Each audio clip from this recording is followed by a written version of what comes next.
بسم اللہ الرحمن الرحیم۔ بنی اسرائیل کا ایک کساب اپنے پڑوسی کی کنیز پر عاشق ہو گیا۔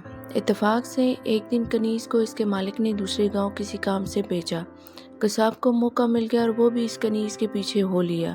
جب وہ جنگل سے گزری تو اچانک کساب نے سامنے آ کر اسے پکڑ لیا اور اسے گناہ پر آمادہ کرنے لگا۔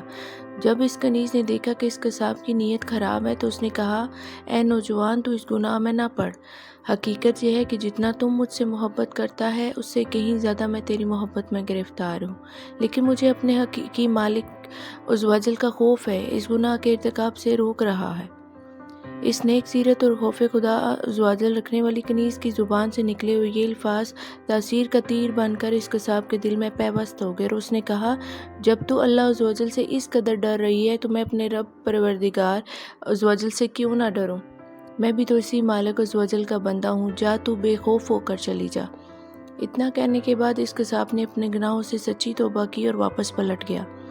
راستے میں اسے شدید پیاس محسوس ہوئی، لیکن اس ویران جنگل میں کہیں پانی کا دور دور تک کوئی نام و نشان نہ تھا۔ قریب تھا کہ گرمی اور پیاس کی شدت سے اس کا دم نکل جائے۔ اتنے میں اسے اس زمانے کے نبی کا ایک قاصد ملا۔ جب اس نے کساب کی یہ حالت دیکھی تو پوچھا، تجھے کیا پریشانی ہے؟ کساب نے کہا، مجھے سخت پیاس لگی ہے۔ یہ سن کر قاصد نے کہا، ہم دونوں مل کر دعا کرتے ہیں کہ اللہ عزوجل ہم پر اپنی رحمت کے بادل بھیجے اور ہمیں سیراب کرے یہاں تک کہ ہم اپنی بستی میں داخل ہو جائیں۔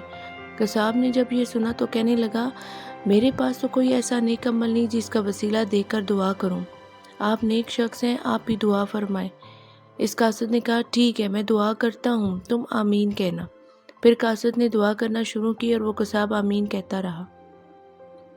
تھوڑی ہی دیر میں بادل کے ایک ٹکڑے نے ان دونوں کو ڈھانپ لیا اور وہ بادل کا ٹکڑا ان پر سایہ فگن ہو کر ان کے ساتھ ساتھ چلتا رہا۔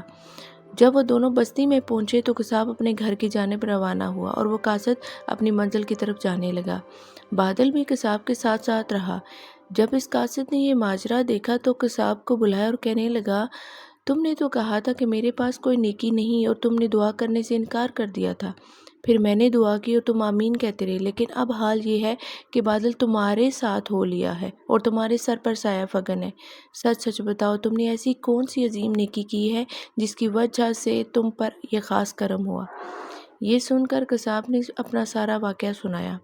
اس پر اس قاصد نے کہا، اللہ عزوجل کی بارگاہ میں گناہوں سے توبہ کرنے والوں کا جو مقام و مرتبہ ہے وہ دوسرے لوگوں کا نہیں۔ بے شک گناہ سرزد ہونا انسان ہونے کی دلیل ہے، مگر اس پر توبہ کر لینا مومن ہونے کی نشانی ہے۔